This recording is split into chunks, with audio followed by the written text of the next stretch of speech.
Bravo à l'Afrique qui s'éveille et qui se réveille. C'est toujours un plaisir de venir partager les nouvelles avec vous. Mais cette fois-ci, je suis un peu embarrassé. Embarrassé pourquoi? Parce qu'il y a une situation de deux poids, deux mesures pour nous, les internautes africains, ou peut-être ceux qu'on appelle les influenceurs, ou peut-être ceux qui partagent leurs idées sur les réseaux sociaux. En Afrique, il y a une situation de deux poids, deux mesures que je voudrais essayer de comprendre. Pourquoi cela? C'est le cas du Rwanda, que je parle beaucoup, et le cas de l'Algérie. Donc, si vous voulez comprendre pourquoi, mettez-nous déjà des pouces, de nombreux pouces, et surtout abonnez-vous pour ne pas perdre les prochaines analyses que nous faisons ici sur la géopolitique, la géostratégie et la géographie. Il y a une situation de deux poids, deux mesures en Afrique.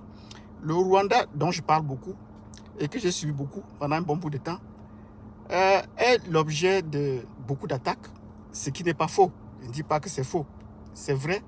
Mais je vois des côtés positifs que le Rwanda essaie d'apporter à l'Afrique et même en son président Paul Kagame. Je vois plus ce qu'ils font de positif que de ce qu'ils font de négatif. Parce que ce qu'ils font de négatif, on va le traiter de tout.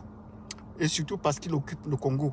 Et pendant ce temps, au lieu que le Congo trouve les moyens d'attaquer le Rwanda en guerre, ils préfèrent plutôt aller dans les bureaux pour faire la guerre au Rwanda dans les bureaux. C'est un militaire, Kagame est un militaire qui ne comprend pas le langage diplomatique des bureaux. Je le dis toujours, il faut passer par la force. Il comprend le langage de la force comme tout bon militaire.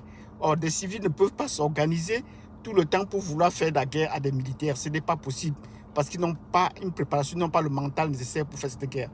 Maintenant, il y a un autre pays qu'on m'accuse de ne pas peut-être trop en parler. C'est l'Algérie. Qu'est-ce que l'Algérie fait que le Rwanda n'a pas encore fait?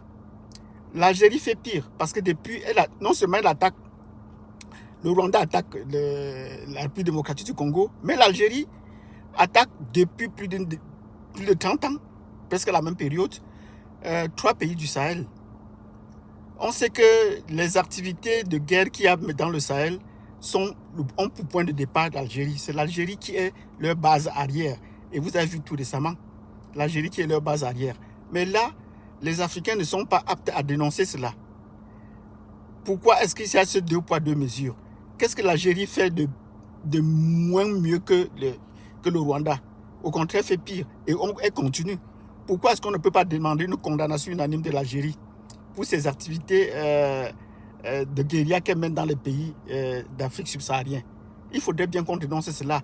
Donc, nous dénonçons le cas de l'Algérie. Ce que l'Algérie fait aux pays subsahariens. Et nous disons, il faudrait que les autres en suivent. Mettez-nous des pouces et cliquez sur la cloche de vidéo.